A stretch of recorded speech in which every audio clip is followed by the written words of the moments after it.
Vamos então dar início a esta sessão.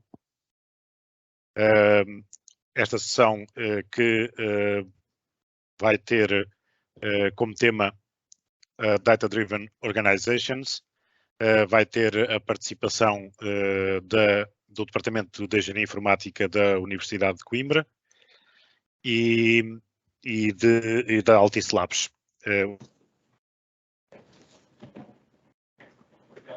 Em breve, para já dar-vos as boas-vindas, pedir para manterem os vossos microfones desligados,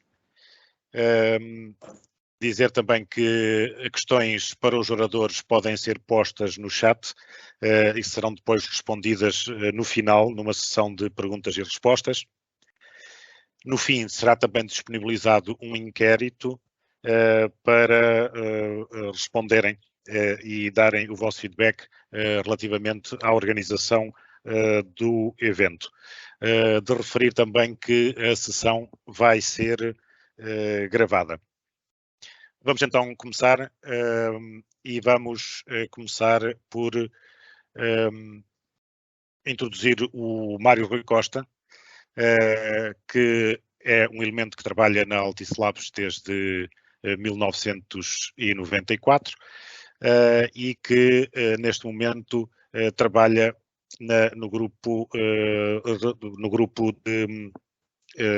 designado como EIT e que de algum modo é o sponsor da organização deste Tech Day. Eu pedia ao Mário Rui para apresentar os nossos oradores. Mário. Boa tarde a todos. Uma vez mais sejam bem-vindos ao 120º Tech Day organizado pela Altice Labs e que incide sobre a temática de Data Driven Organizations. Eu vou fazer um enquadramento muito breve do evento. Antes de apresentar os oradores, eu gostaria para começar a enquadrar este evento, eu gostaria de elencar um conjunto de chavões que são comumente repetidos na nossa, digamos, aos dias de hoje. Ou seja, nós temos, aos dias de hoje, as organizações em todas as indústrias possuem um manancial de dados que é vasto, que é diverso, que tipicamente descreve toda a dinâmica de negócio e dinâmica operacional dessas organizações. São valiosos, são dados que, sendo usados, podem desbloquear uma evolução da eficiência das organizações e que são em si um asset com valor comercial muito grande, que são, podendo inclusive ser monetizados pelas organizações. Isto é um cenário interessante, é um cenário promissor para as organizações. Contudo, nós podemos complementar estes chavões, que são axiomáticos, com um conjunto de factos que, de facto, faz com que este cenário promissor tenha também um conjunto grande de desafios associados. A esmagadora maioria das organizações e das organizações que nós vamos conhecendo, trabalhando nesta área, e nós próprios, Altice Labs, não consegue tirar o valor efetivo dos dados, porque, de facto, são empresas que, assumindo a importância dos dados, tendo um objetivo e uma missão e uma estratégia explícita de tirarem partido dos dados, não possuem a organização, não possuem o governo, não possuem a framework tecnológica que lhes permite extrair a informação dos dados de forma sistemática e de forma consistente e de forma eficiente. Este Tech Day que fazemos hoje versa muito sobre o caminho que as organizações têm que seguir no sentido de serem data-driven e, portanto, no sentido de serem, de facto, capazes de criar esta organização, este governo e este framework para tirarem efetivamente o valor dos dados. A Altice Labs, em colaboração com a Universidade de Coimbra e com o Departamento de Informática da Faculdade de Ciências e Tecnologia da Universidade de Coimbra, de forma mais concreta, tem vindo a apostar na definição de uma organização, na definição de processos, na definição de um framework tecnológico que lhe permita caminhar visando ser, no futuro, uma data-driven organization. Neste Tech Day, nós vamos mostrar um pouco o trabalho que temos vindo a fazer com a Universidade de Coimbra e vamos ter dois oradores. O primeiro orador é o Vítor Ribeiro. O Vítor Ribeiro é o assistente convidado do Departamento de Engenharia Informática da Faculdade de Ciências e Tecnologia da Universidade de Coimbra e vai focar a sua primeira apresentação na dimensão do Data Governance e da importância do Data Governance. O segundo orador deste Tech Day será o Rui Filipe Pedro. O Rui Filipe Pedro é o Lead Data Scientist da equipa Data Science da Altice Labs. Ele vai ficar a sua apresentação num aspecto complementar, face à primeira, que é na dimensão de Data Architecture, trocando por miúdos nas abordagens arquiteturais que são necessárias para suportar o processamento de dados e na framework tecnológica que permite concretizar, materializar essas arquiteturas. Não perdendo mais tempo, eu passava desde já a palavra ao primeiro orador, ao Vítor Ribeiro, do Departamento de Engenharia Informática da Faculdade de Ciências e Tecnologia da Universidade de Coimbra.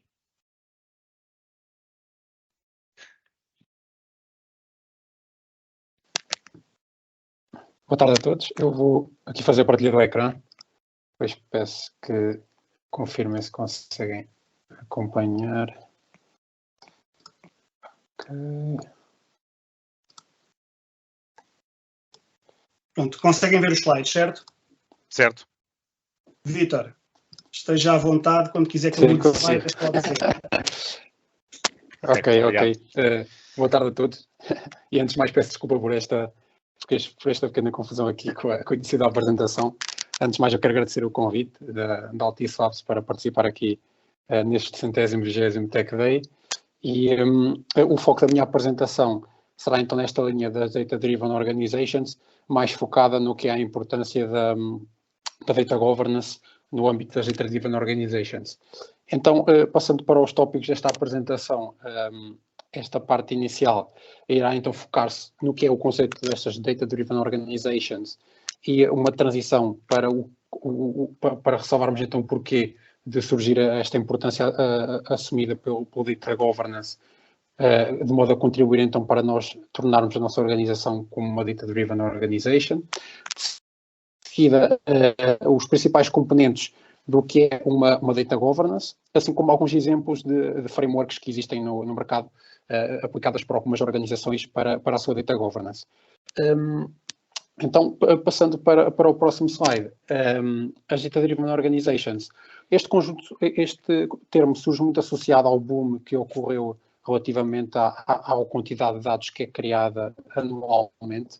E a título de exemplo, o relatório da IDC de 2013 apontava para um incremento de cerca de 4.4 zettabytes de dados criados por ano para cerca de 44 em 2020. E, curioso, neste mesmo relatório era mencionado que cerca de apenas 1% destes dados criados anualmente eram analisados e menos de 20% deles estavam protegidos. Assim sendo, este enorme incremento deve-se muito ao que foi este fenómeno de transformação digital e digitalização que ocorreu sobretudo na última década, associada à implementação de tecnologias num enorme número de dispositivos, com a integração de sensores, dispositivos IoT, e então aumentou de forma astronómica o conjunto de fontes de dados, e estas fontes de dados, por vezes, constituem algumas inconsistências nos dados que são recolhidos, e é necessário estabelecer alguns mecanismos que nos ajudem a endereçar estes erros que são detectados, de modo a que nós consigamos então explorar tecnologias como a inteligência artificial ou machine learning, ou uma tomada de decisão na organização, de modo a termos então dados que estão corretos e não provoquem qualquer tipo de erro. Associado a isto também surgiu um conjunto de novas regulamentações ao nível dos dados. A título de exemplo, em 2016 o GDPR, o APPI é uma lei de proteção de dados mais antiga, estabelecida no Japão. No entanto, não só estas leis surgiram em anos anteriores, como estão a surgir, em breve, surgirão novas leis no qual estão associadas bastantes fatores relativos aos dados, e assim sendo, torna-se necessário não só acompanhar o que já está implementado, mas como a regulamentação nova que irá surgir. Assim sendo, os dados surgiram como um aspecto crucial para as empresas, não só para o desenvolvimento de novos modelos de negócio, para a sua tomada de decisão, para a melhoria dos seus serviços e dos seus produtos, mas também então para explorar estas novas possibilidades, passando então para uma ideia de que obtemos uma Data Driven Organization. Então explorarmos estes fatores. Neste momento, e partindo um pouco do que é o sopé da montanha, dizemos assim, as organizações estão então a enfrentar este conjunto de dificuldades, sobretudo com a incapacidade de minimizar alguns dos custos e riscos que estão associados à utilização dos seus dados, como, por exemplo, a necessidade então de nós nos enquadrarmos com as regulamentações em vigor e que estão por vir. O facto das empresas, muitas, ainda não olharem para os dados como um bem estratégico organizacional, e esse é um dos primeiros fatores-chave que poderá levar as organizações a dar este salto para o que será, então, a implementação de uma framework de data governance. E nos modelos de negócio, estudos indicam que muitos dos produtos que derivam da implementação de uma estratégia de data governance e para o seu reaproveitamento para modelos de negócio têm causado, então, têm tido custos praticamente marginais para as organizações que os utilizam, marginalmente próximos de zero até. Então elas são desafiadas a estabelecer estes mecanismos de governança que lhe permitirão então obter um conjunto de vantagens e de atividades que lhe permitam lidar com estes riscos associados a novas regulamentações, riscos com os dados, com a sua integridade, com a sua segurança, assim como cenários em que temos arquiteturas de tecnologias de informação descentralizadas ou mesmo sistemas legacy. Passando então para o próximo slide e concluindo que as organizações têm tido esta dificuldade em implementar a sua estratégia de data governance e a sua framework, muito associada aos processos que têm sido bastante lentos e ineficientes, com esta dificuldade então de implementar processos que de facto consigam que as organizações obtenham insights, obtenham informações e novos produtos que lhes permitam chegar ao mercado de outra forma, os problemas associados à privacidade dos dados, à sua integridade e segurança, e a falta de uma visão global e comum dentro da organização, desde os seus colaboradores até à board level, para a importância então dos dados. Assim sendo, surge-nos então a necessidade de definir a data governance. A data governance framework surge então como a identificação dos dados de uma forma inicial, dando a sua prioridade como um meio estratégico para a organização, os seus dados, e de seguida então serão organizados todas estas atividades que serão introduzidas como uma framework. Uma framework então alerta-nos para a criação de um mecanismo regulamentado, que está implementado, que está bem definido, que incluirá então aspectos como a tomada de decisão e a tomada de decisão associada à capacidade de decisão de cada um dos stakeholders envolvidos.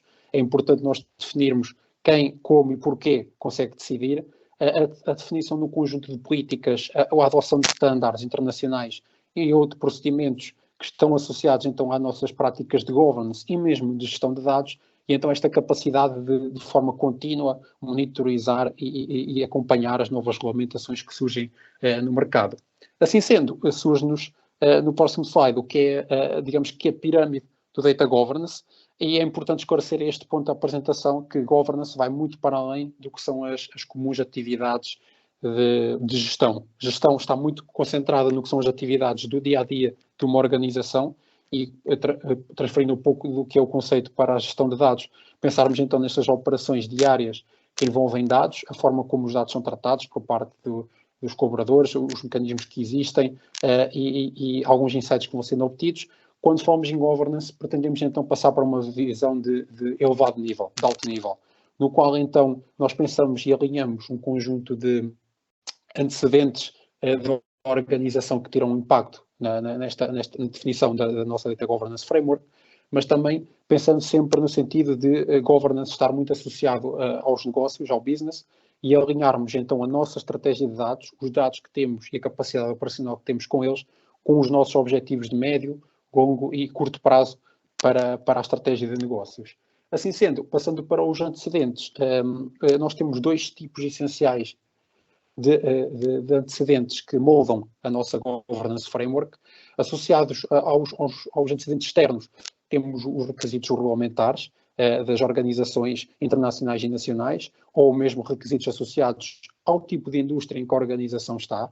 Temos volatilidade de mercado muito associada então ao mercado em que a organização se insere, o impacto que a operação sobre os dados e a sua correta utilização e eficaz poderá ter para a organização consiga se estabelecer e marcar posição no mercado, e o tipo de indústria que está envolvida. Por exemplo, na indústria 4.0 poderemos ter um maior interesse na organização em aproveitar os seus dados de produção para efeitos de melhoria, ou, por exemplo, quando pensamos na questão da pandemia, na tomada de decisão por parte das entidades governamentais para as medidas a seguir.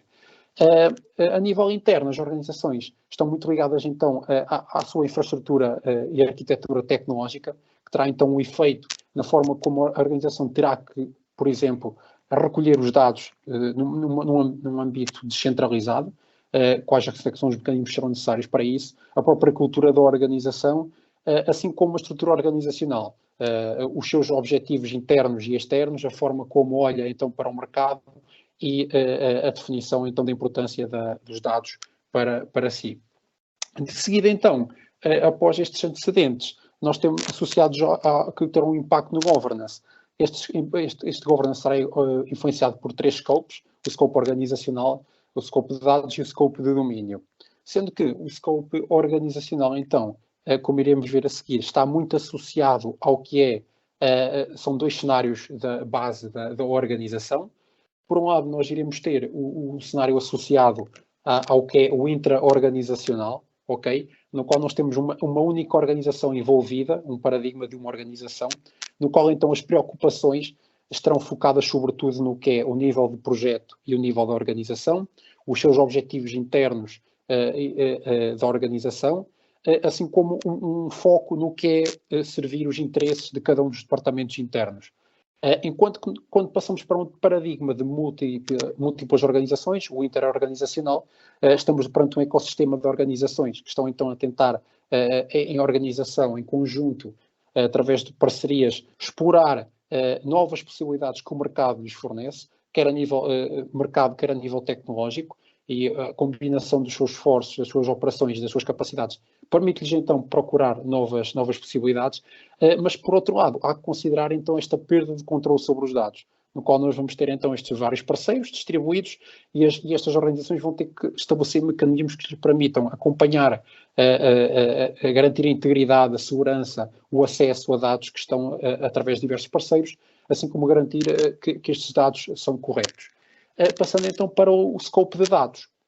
São conhecidas 2 categorias essenciais. Temos os dados tradicionais, muito associados à operação base da organização, como por exemplo a master data, muito associado aos dados financeiros da própria organização, à sua base de dados de clientes ou à sua base de dados de cobradores. Os dados de transação, muito associados às ordens de pagamento, às faturas ou encomendas da organização. E os dados de referência, como por exemplo os códigos de produto de uma organização. Mais recentemente surge então o paradigma do Big Data, com um shift para um conjunto de dados mais diverso, mais abrangente, com um maior volume e muito mais dinâmico no sentido de termos então uma atualização constante de dados, novos dados que são integrados nestes datasets, a sua alteração e depois a sua correção e análise, no qual nós poderemos incluir dados biométricos, dados das redes sociais ou dados de mecanismos e sensores IoT.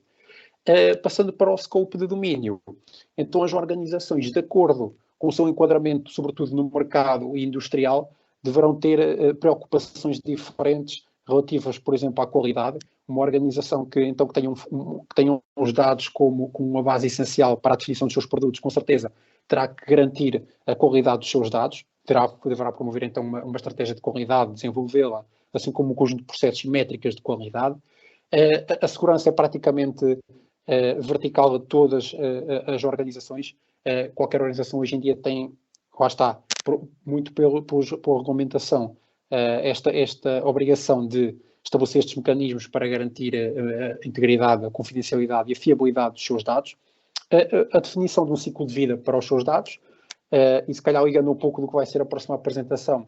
Então estas organizações também têm que definir todo o ciclo de vida, desde a recolha de dados, por vezes até a sua criação, até à sua manutenção e arquivamento, e as infraestruturas que fazem então o armazenamento dos seus dados. Tendo em conta então a localização da organização no mercado e foco e importância dos dados, cada um destes domínios terá um peso diferente de acordo com o enquadramento da organização. Passando então para o próximo slide. Estes 3 campos terão então uma influência no que serão estes mecanismos de governança. Estes mecanismos de governança então têm 3 categorias essenciais. É muito baseada esta categorização no que é o IT Governance e a base do COBIT.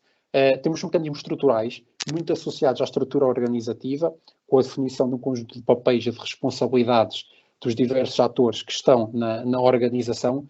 A título de exemplo, podemos considerar um data manager, um líder de governance na organização, a localização da autoridade de tomada de decisão na organização.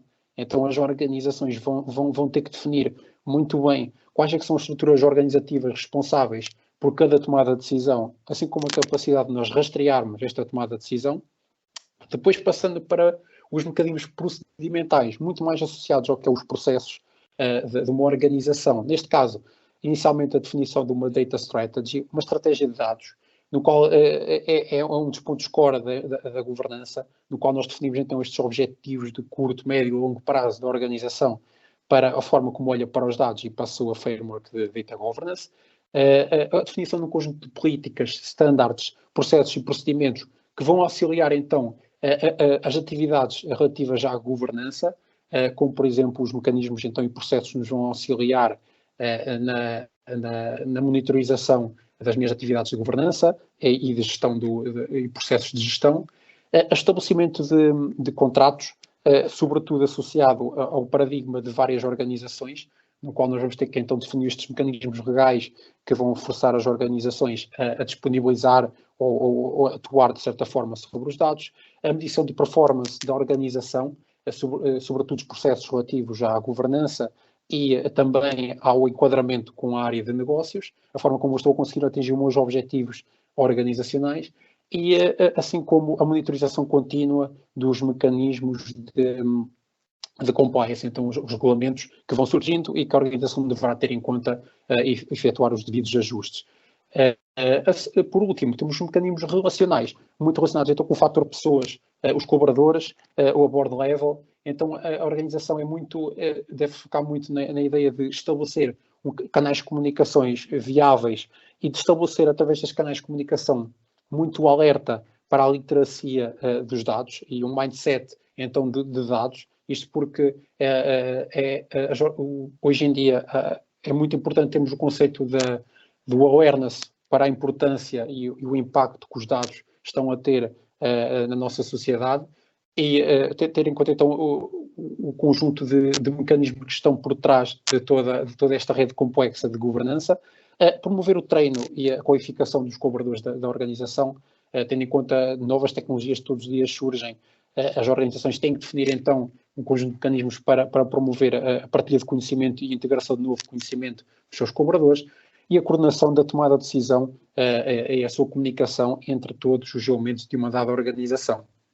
Assim sendo, e com a implementação de uma data governance, são expectáveis um conjunto de consequências para a organização. Temos 2 categorias essenciais. Por um lado, temos os efeitos intermédios de performance, mais associados ao que é a performance operacional e de negócios da organização, com o aumento de receitas com produtos e serviços associados aos dados, a melhoria operacional da organização, sobretudo em processos relacionados com então a gestão de dados e a sua governança, a melhoria de qualidade dos dados obtidos pela organização e por ela analisados, e a colocação em prática de um conjunto de medidas preventivas, muito associadas também à próxima categoria, da gestão de riscos relacionados com dados. Então nós vamos ter um conjunto de medidas em prática que nos permitirão, por exemplo, acompanhar as situações relacionadas com os novos requisitos de leis, a mitigação de novos riscos e o seu controlo, através de um conjunto de processos que estarão definidos para acompanhar os diversos desafios que vão surgindo ao longo do tempo, e mecanismos para a segurança e privacidade dos dados. Partindo daqui, então, resumindo um pouco do que foi a apresentação até agora, temos um conjunto de antecedentes internos e externos que irão moldar a minha governance framework, terão então um impacto nela, três scopes essenciais: os dados, a organização e o domínio, que irão influenciar e estabelecer as prioridades da organização de acordo com o seu enquadramento, e a definição então dos mecanismos de governança, mecanismos estruturais, procedimentais e relacionais, para que então eu obtenha um conjunto de consequências positivas para a minha organização. Passando então para alguns exemplos práticos de frameworks associadas ao governance. Na imagem poderão ver a framework de governance da SIS, que é uma multinacional com um conjunto de produtos e serviços muito focados nas operações com dados, e como podem ver, alguns dos aspectos que foram mencionados anteriormente estão aqui apresentados nesta framework. O que acontece em qualquer uma das frameworks que nós iremos observar e analisar é que explicam um pouco do que são os conceitos básicos que fazem parte delas, mas não tanto do que são as atividades em si, os processos, as métricas, os aspectos-chave que a organização deverá adotar para conseguir enquadrar todos estes elementos. Esta segunda framework de governança para a governança de dados, promovida pela PwC, podem ver na fase inicial, então, aquela questão associada muito à camada estratégica e este estabelecimento de uma visão global da organização para a importância dos dados, assim como a definição de todos os seus objetivos a curto, médio e longo prazo para os dados e a forma como eles irão contribuir para os negócios na organização. Conceitos como a promoção, então, de mecanismos para a privacidade e segurança de dados, o controle de acessos e a ownership dos dados, muito relacionado, então, com aspectos interorganizacionais, no qual, então, nós temos que definir a capacidade de acesso de cada organização, a forma como cada uma gera os seus dados e poderá ter um impacto no resto da rede colaborativa. Os três pilares base, então, associados muito à governança no geral, não só de dados, com as pessoas associadas, então, aos mecanismos de processuais e às tecnologias que estavam, então, envolvidas na pirâmide que tínhamos visto anteriormente.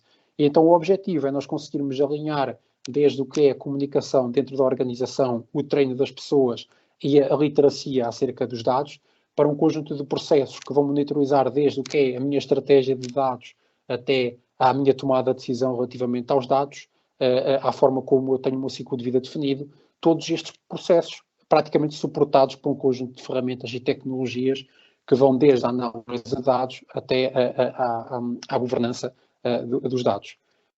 Passando então para umas pequenas conclusões. O principal objetivo desta apresentação também é um pouco dar a indicação de que a data governance é um campo muito complexo, no qual nós temos então um conjunto de operações relativas um pouco ao que é o diagnóstico, com a identificação destes antecedentes internos e externos, de seguida a definição então deste scope organizacional de domínio e de dados que irão moldar os nossos mecanismos de governança, baseados então nos três pilares mencionados, mecanismos procedimentais, estruturais e relacionais, e sempre com um foco então em termos da capacidade ao longo de todo o que é o ciclo ou framework de data governance, verificamos este alinhamento em que temos as minhas operações sobre os dados, a forma como estou a trabalhar com eles, e se de facto estou a cumprir com a minha estratégia de médio, curto e longo prazo da minha organização, especialmente na parte de negócios. Muito obrigado mais uma vez pelo convite e no final estarei disponível para responder a qualquer pergunta. Vítor, muito obrigado pela apresentação. Depois, no final, então, nós faremos a coleta das questões que forem postas no chat e passaremos depois, nessa altura, à sessão de perguntas e respostas. Vamos passar, então, agora ao Rui Filipe Pedro, que nos vai fazer a apresentação dele sobre este tema. Rui, por favor. Senhor, estou a partilhar o meu ecrã, espero que esteja a começar a aparecer aí do vosso lado. Está a aparecer, sem problema, certo? Ora, muito bem. Ok, portanto, o palco é teu. Ok, muito obrigado. Obrigado pelo convite também. Eu hoje trago-vos um tema um pouco mais específico, espero que não seja demasiado tecnológico ou demasiado amassador, mas é o tema de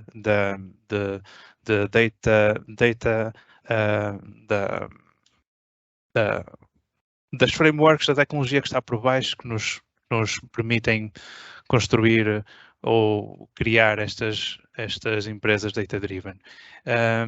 E, portanto, o que nós vamos ver hoje é um pouco o que é a base, o que é que nos ajuda a ser data-driven, o que é uma arquitetura de dados, o que é isso, ok? E depois que tipos de blueprints, o que é que nós podemos usar, o que é que existe, o que é que compõe, que componentes é que existem dentro destas blueprints, e depois como é que nós podemos usar, e dando aqui alguns exemplos de alguns produtos, algumas áreas onde nós podemos construir produtos e serviços que usem dados. E depois, no fim, trago dois exemplos mais tecnológicos, mais concretos, um de tecnologia mais solta e um pequeno exemplo do que é que a minha equipa faz em termos de data science e que tecnologias é que temos usado e como é que isto joga com este tal capa que vamos ver o que é. Portanto, a mensagem que eu quero passar aqui é que construir uma empresa data-driven significa, a meu ver, que precisa de uma estratégia de dados. Okay? É um bocado, é preciso uma estratégia para fazer qualquer coisa, estamos a trabalhar com dados, então temos uma data strategy. Portanto, uma data strategy é essencialmente a base de tudo o que é data practice. Portanto, usar dados para fazer coisas, onde é que eles estão, quem é que quer usar, como, quando, aonde. Não é? E, portanto, acaba por ser uma espécie de framework que nos permite construir uma cultura data-driven. Porque ser uma empresa data-driven não é só colocar tecnologia, não é? Não é só fazer deploy e ir para as clouds públicas e fazer deploy de tecnologia que nunca mais acaba. É também esta dimensão da cultura das pessoas que usam os dados, que produzem os dados, que usam no fim e constroem serviços e que constroem produtos. E, portanto, o que uma data strategy acaba por ser é um plano do longo termo que define as pessoas, os processos e toda a tecnologia que é necessária para resolver problemas de dados e que ajuda a suportar os objetivos do business. Okay? Isto tem que fazer sentido e as empresas vivem, obviamente, do seu profit, portanto, tem que ter lucro ao fim do dia. E, portanto, o que nós queremos construir é algo deste género. Queremos uma espécie de roadmap, queremos definir os objetivos e queremos colocar os dados no centro e ser o principal driver para nós depois podermos construir os produtos, serviços, fazer data science, ter coisas mais clássicas como o BI, ou simplesmente dar uma tool para as pessoas que vivem dentro destas empresas poderem consultar os dados e tomarem decisões que são realmente reais e que não são um gut feeling de eu acho que as vendas foram melhores este mês. E, portanto, a meu ver, uma data strategy é uma espécie de framework grande que tem vários pilares. Nós já ouvimos falar sobre um deles, Data Governance, pelo Vitor, e hoje eu trago-vos o pilar do meio. Mas existem outros, portanto, uma Data Strategy não está completa sem ter uma visão, sem ter as pessoas, sem ter a cultura e sem ter um plano, um roadmap concreto para fazer acontecer. Portanto, hoje vamos nos focar na data architecture. E o que é isto? De uma forma simples e tirando esta frase da Wikipédia, é algo relativamente simples, mas com várias dimensões. Portanto, o que esta frase diz é que essencialmente temos duas partes. Temos a parte de dos modelos, das policies, das regras, dos standards que governam os dados que nós usamos, e dados esses que são coletados, são guardados, são limpos, são polidos, são integrados e são postos, são disponibilizados a outros sistemas e a pessoas para elas fazerem o seu trabalho. E, portanto, isso significa que este tema que eu trago aqui hoje não vive sozinho. Portanto, ele tem uma dimensão de governance, tem uma dimensão da sua parte mais tecnológica e como é que tecnicamente as coisas funcionam, e obviamente que só funciona sem ter uma base tecnológica por baixo. Vou-vos mostrar alguns exemplos sobre isto. Significa também que ser data-driven ou tornar-se data-driven implica que nós usamos os dados para produzir alguma coisa, insights, para realmente serem o driver das decisões do business. E hoje em dia, e como já foi falado, nós temos cada vez mais dados e, portanto, entramos nesta área de Big Data e precisamos de tecnologia a sério, com design sério, com um foco muito grande em processar dados, ok? E é exatamente isso que eu vos trago aqui. Portanto, esta primeira blueprint é o Lambda, portanto, é um termo que foi definido pelo Nathan Mars, um ex-Twitter, em 2012, estava na altura lá no Twitter a desenhar um sistema de dados escalável, distribuído, com um grande foco em processar grandes quantidades de dados. Ele estava a tentar resolver este problema, este CAP Theorem, que basicamente muito rapidamente diz que existem 3 dimensões: existe consistência, existe availability e existe partition tolerance, mas o jogo aqui é que nós só conseguimos escolher 2 destes 3, ok? E o design com que ele conseguiu chegar, que ele criou, foi este. Portanto, o Lambda Data Processing. E essencialmente resolve este problema de processamento de dados, dividindo este problema em 2. Portanto, existe uma batch layer, é uma das layers principais, existe uma speed layer, ou seja, uma layer de streaming, onde entram eventos no messaging bus e por aí fora.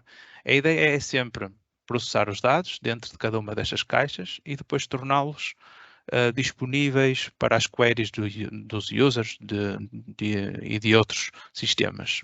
O que acontece aqui é que nós temos 2 codebases diferentes, portanto temos uma codebase de batch, que funciona a uma velocidade naturalmente diferente da layer de streaming, e que nesta batch layer existe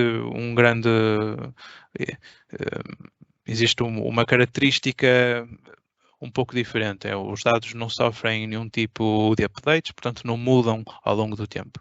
Okay? Isto faz com que esse sistema seja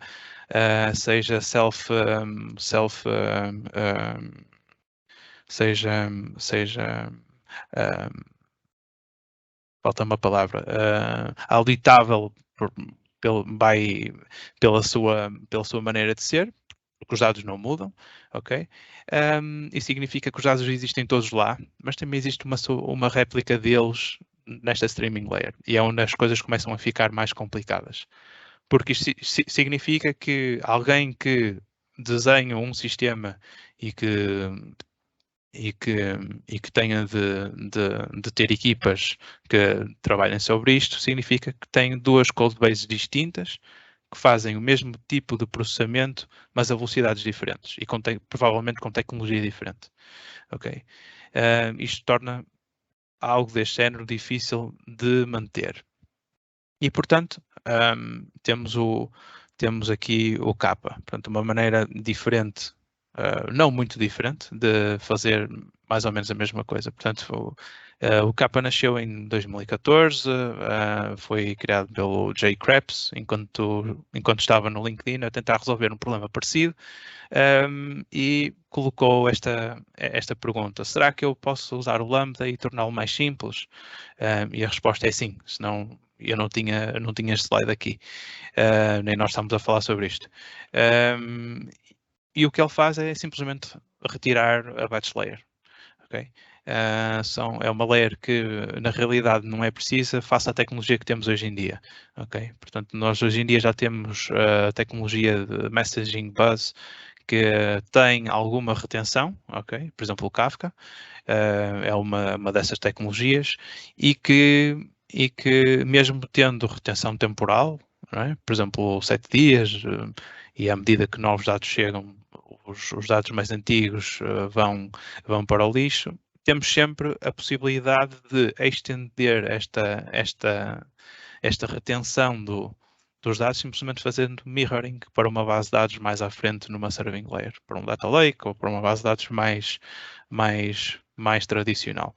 E, portanto, simplifica aqui bastante a maneira que esta blueprint tem de nos dar para fazer coisas, para criar frameworks, ok? E torna este trabalho de desenvolver, de testar e de fazer debug, torna-o muito mais fácil. Portanto, é a grande característica de uma arquitetura Kappa.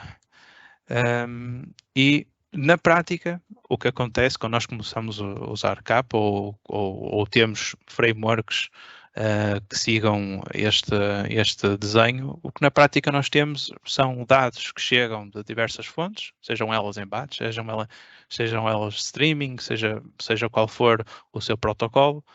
A grande característica aqui é que aterram sempre no Messaging Bus, portanto tem que haver sempre alguma tradução.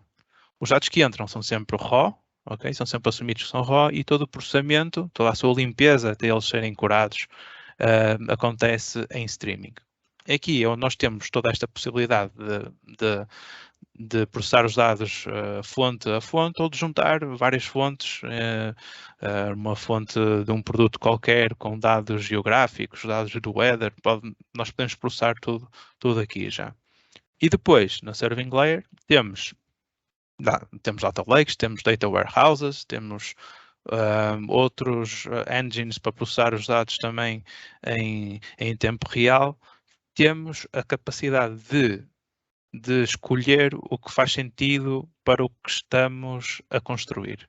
Portanto, provavelmente se tivermos uma equipa de Data Science ou queremos fazer use cases, projetos em Data Science, então provavelmente temos um Data Lake e colocamos os dados num Data Lake, mas se tivermos algo mais tradicional, se calhar temos uma Data Warehouse onde queremos estrelas, onde queremos cubos e pomos lá os dados, mas talvez temos um challenge diferente e, portanto, os dados têm que ser processados de maneira diferente, e então temos outros motores para trabalhar os dados de forma diferente e dar valor de forma diferente. E, portanto, para que é que isto serve? Isto serve, essencialmente, e trago-vos aqui 3 grandes exemplos, olhando para o Kappa de forma um pouco diferente. Nós podemos, na realidade, direi eu, podemos criar o que nós quisermos aqui, desde que precise de dados. Por exemplo, se tivermos uma fonte de dados de streaming, é obviamente que ela vai ser processada em streaming, sempre na nossa streaming layer, e provavelmente temos um engine de tempo real, ou pode ser o próprio produto, pode viver aqui dentro desta caixa já na serving layer, e que vai dar esta possibilidade de ter ações, triggers, alertas, eventos para outros sistemas e eventualmente ligar com outras tools para dar dashboards, reports por aí fora. E na realidade, nós com este blueprint e usando só apenas algumas caixas aqui, nós não temos que usar tudo o que existe dentro do Kappa, estamos a criar um destes produtos event-based. Um dos exemplos dentro da nossa própria empresa, por exemplo, seria o Alarm Manager. Já funciona com esta ideia, ou pelo menos com algumas ideias que estão aqui. mas existem outros. Se nós começarmos a shiftar um pouco aqui para a esquerda e assumirmos, se calhar, um scope maior de dados, de formas diferentes, em batches, em vir de sensores diretamente da rede, nós podemos ter produtos mais tradicionais, por exemplo, de monitoria da rede, da sua performance, de devices por aí fora, usando data warehouses por aí fora, e temos produtos deste tipo. Por exemplo, o Altaia acho que ficaria bem aqui, por exemplo. Mas continuando, poderemos ter algo semelhante, mas em vez dos dados irem para uma estrutura mais rígida, que é o caso de uma data warehouse, podem ir parar a um data lake, e aí temos normalmente produtos data science, temos as equipas de data science a ir buscar dados, a criar datasets, a fazer o seu trabalho de machine learning, treinar modelos e depois a criar produtos onde esses modelos que já estão treinados possam ser usados. E, portanto, aqui começamos a ver, penso eu, que vocês veem aqui o mesmo que eu, é que temos uma espécie de blueprint que, e ainda sem sequer falar em tecnologia, que nos permite criar produtos diferentes, com propósitos diferentes, que são realmente data-driven, que usam dados, que produzem dados e mostram dados, ok, e tiram valor desses dados na mesma blueprint, ok. Isso significa que, muito provavelmente, a tecnologia que nós fomos montar por baixo, ou fomos usar, portanto, as frameworks tecnológicas por baixo, provavelmente vão ser ou muito semelhantes ou exatamente as mesmas. E isto é uma maneira de resolver nas empresas grandes, muito grandes, é uma maneira de resolver o overlap de recursos de equipas que fazem produtos muito semelhantes ou quase os mesmos. E, portanto, nós começamos a ter a possibilidade de reusar a tecnologia para equipas diferentes em produtos diferentes. Ok. Posto isto, eu trago um exemplo um pouco mais técnico, não vou passar por ele todo, porque temos aqui caixas que nunca mais acabam, mas essencialmente mais do mesmo que nós vimos, portanto, olhar agora para a blueprint do Kappa e colocar alguns nomes de algumas tecnologias. Vocês depois poderão olhar para estes slides, mas faço apenas uma passagem muito rápida.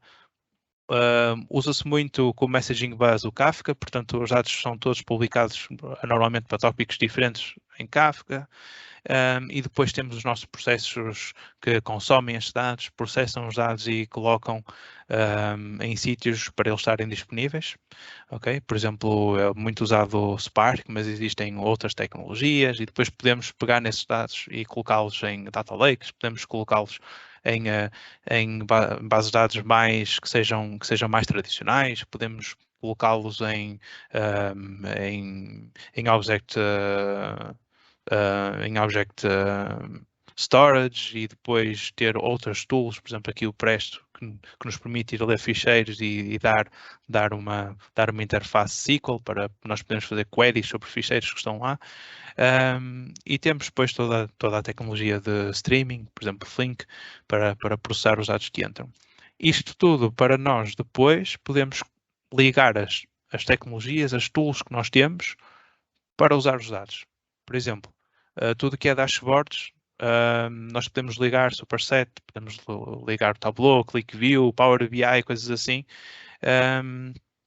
e sem realmente querer muito saber de como é que os dados chegam ali. Eles estão apenas disponíveis sempre com interface standard. A ideia é esta. E depois podemos ter outro tipo de tools, Jupyter, Seldams, para poder construir serviços de machine learning por aí fora. Portanto, aqui são só algumas tecnologias que nós podemos usar. Um dos outros exemplos que eu trago é o ecossistema de Cognitive, portanto, assenta um pouco em Kappa e abusa um bocado Kappa e da tecnologia que nós temos hoje em dia. Portanto, a equipa Data Science, a equipa onde eu estou, vive exclusivamente ou quase de dados, ok? Portanto, os dados entram sempre via Kafka, vão parar a um data lake, portanto, alguma tecnologia que nós já vimos antes. E se eu parasse aqui, nós já tínhamos, já estamos a fazer o uso do Kappa quase todo, ok? Numa única vertente, não nas suas caixas todas.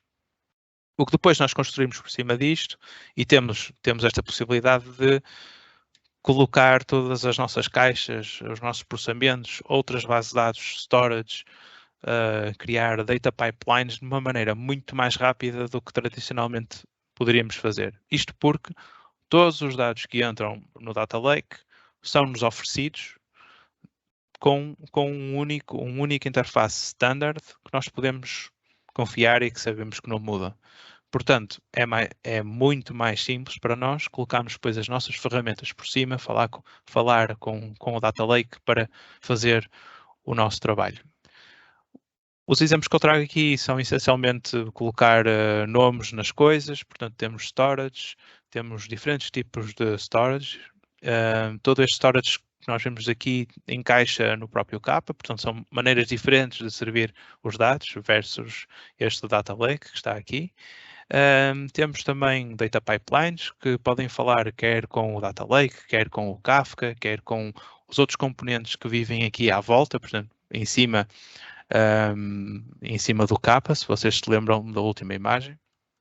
E depois temos ferramentas de visualização de dados, temos todo o resto do nosso toolset, o Jupyter Hubs, onde nós temos os nossos notebooks, temos Spark, temos o MLflow para fazer tracking de todos os treinos de machine learning que nós fazemos, e temos também a grande capacidade de, uma vez que estamos a trabalhar diretamente sobre algo que é Cloud Native, Kubernetes, Docker, por aí fora, nós rapidamente conseguimos ligar a tools de fora para fazer CI/CD, neste caso GitHub, e temos esta possibilidade de criar as nossas instâncias de documentação, packaging, monitoria, e depois tendo tudo disponível, dados, pipelines, tools, de criar os serviços de machine learning que nós temos. Portanto, que é algo natural numa equipa de Data Science, diria eu.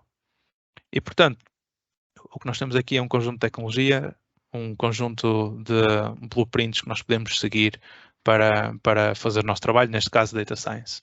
Mas para equipas diferentes isto terá uma visão diferente, terá uma imagem diferente, obviamente. E com isto eu acabo. Tenho apenas algumas conclusões, uma mensagem final que eu quero passar. Portanto, a meu ver, ser data-driven significa que nós temos de levar os dados a sério.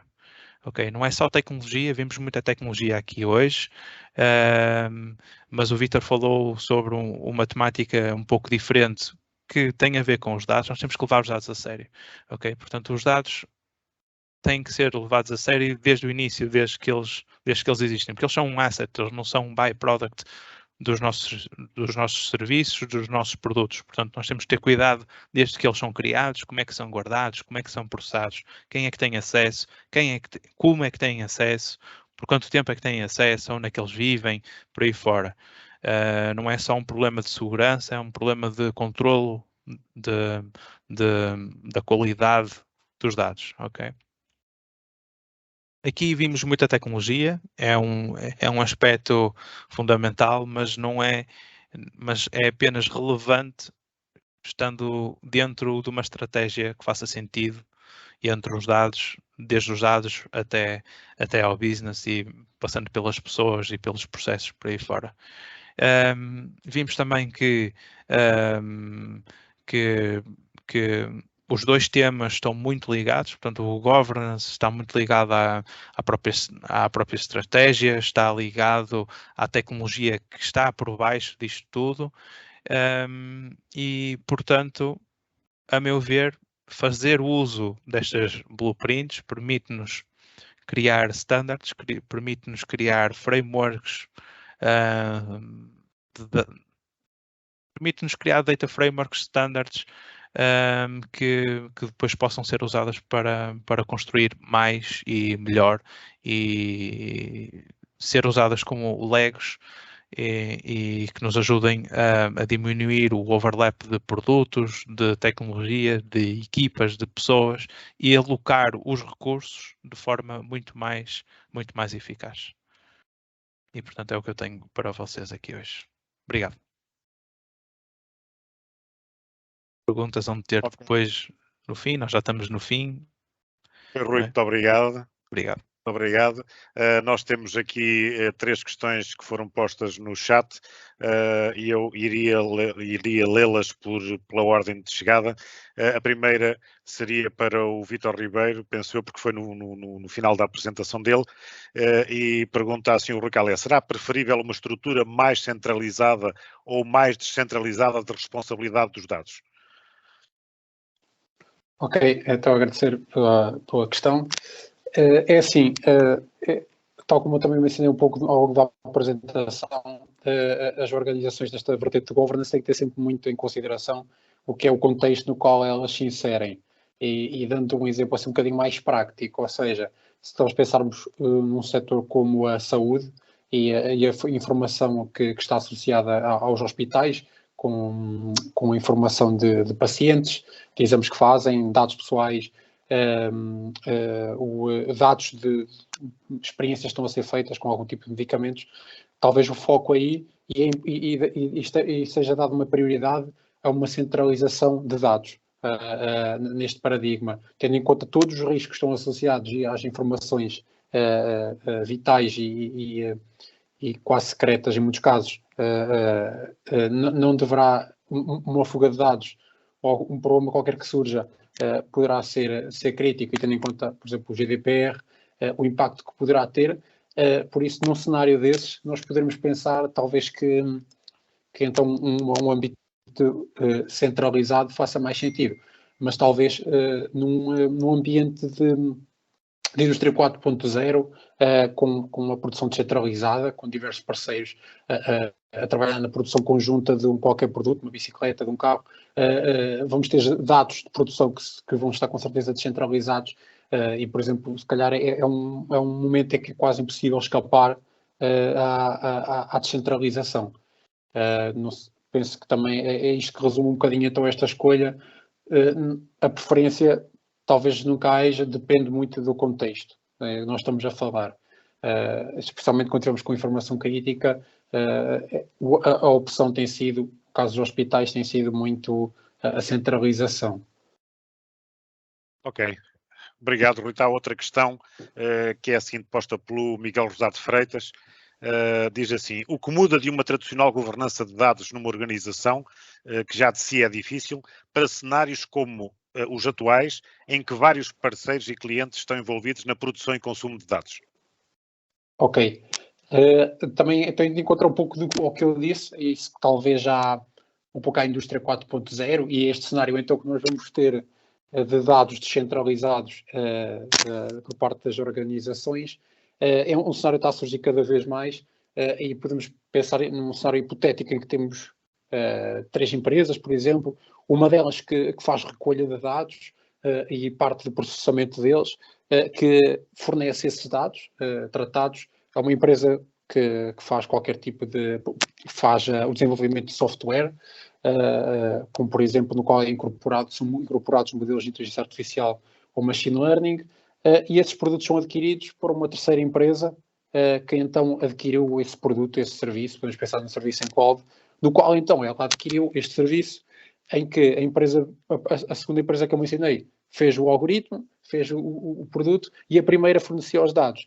E estamos a falar de um cenário então em que nós termos a capacidade de definir a accountability é bastante complexo. Se nós imaginarmos então que a empresa que contratou o serviço toma uma decisão errada ou uma opção errada, um banco forneceu um empréstimo a um cliente de forma incorreta, que é contra os estándares que estariam definidos, torna-se difícil definir quem é que é a responsabilidade, é de quem produziu os dados, é de quem fez o algoritmo, e nestes cenários estamos a assistir então a uma complexidade cada vez mais elevada, vai tocar um pouco, por vezes, a questões legais, a questões contratuais, mas não só. Lá está, depois também passamos para este cenário em que então os dados que circulam são necessários para as organizações e por vezes há uma certa agilização dos processos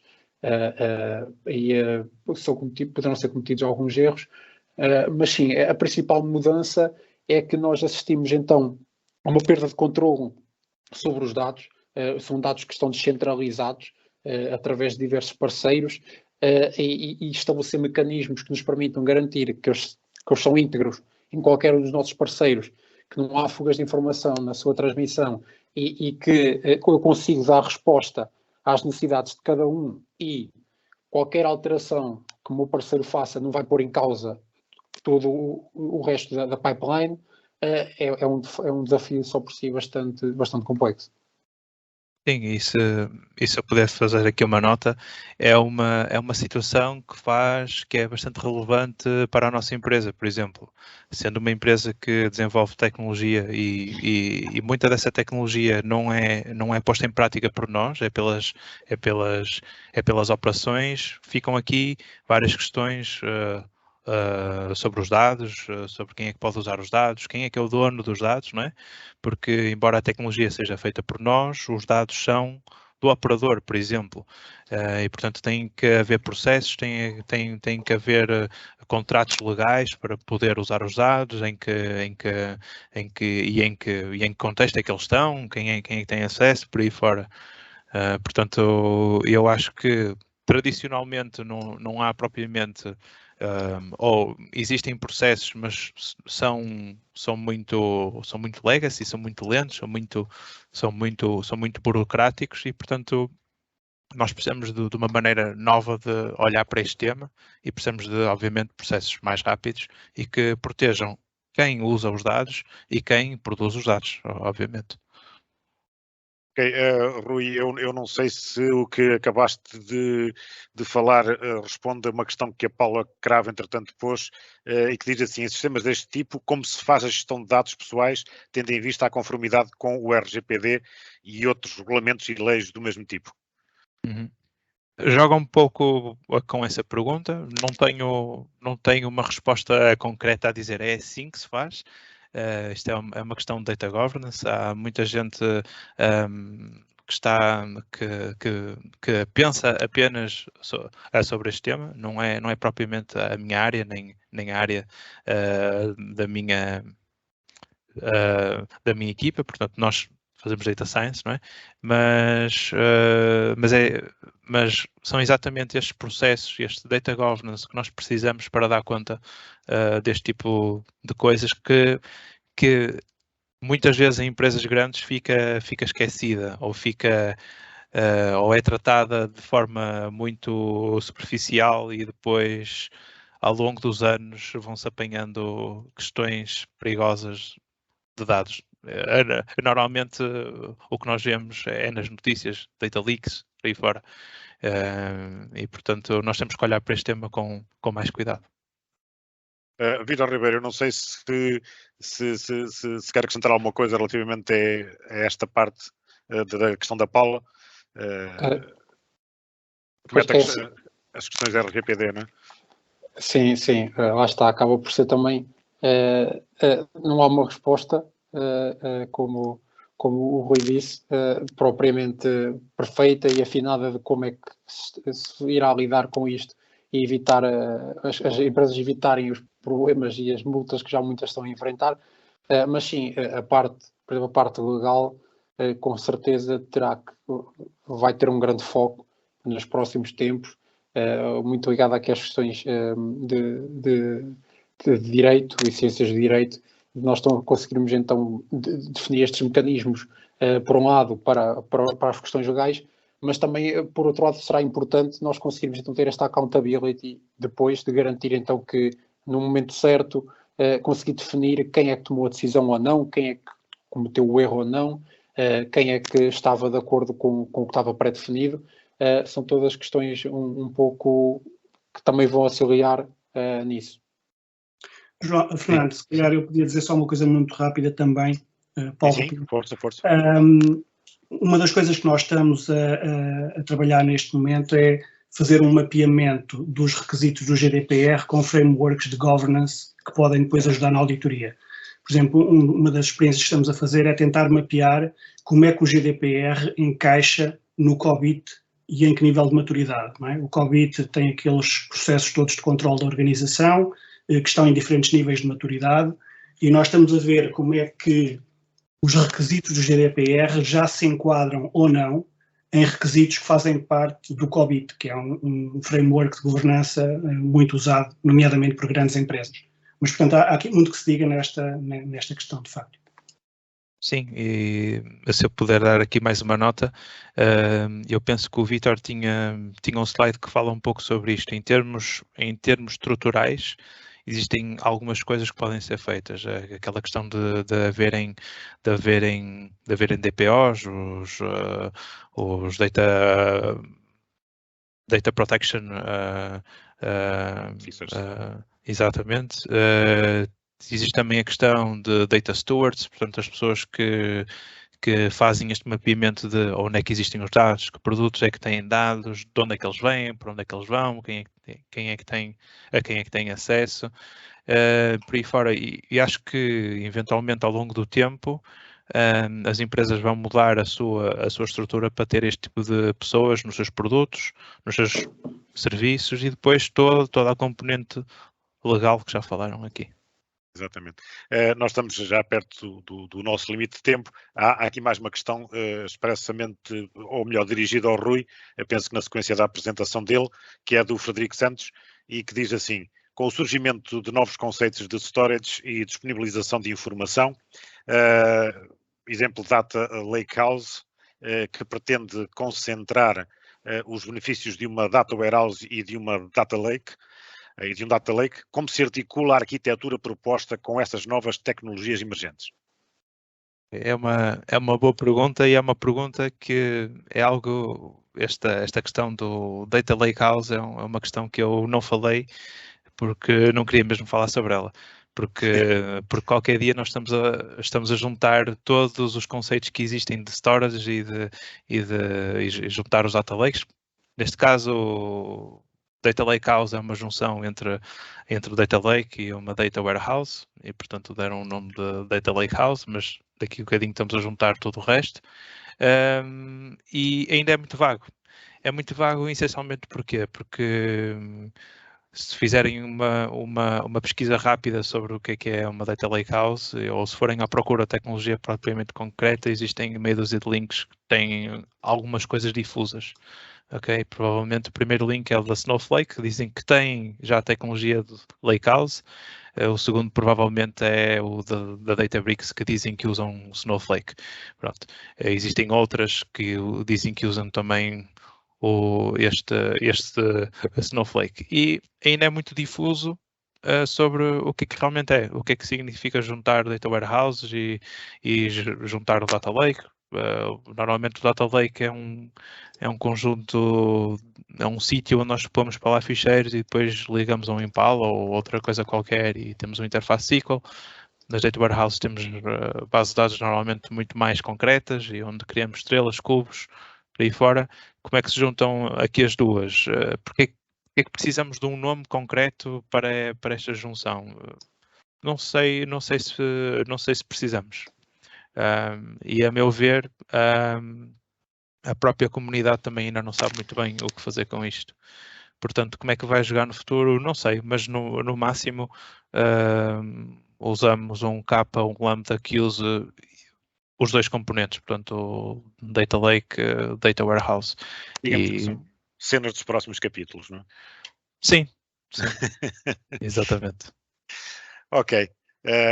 Pronto, eu não sei se há mais alguma, se alguém quer pôr mais alguma questão neste âmbito.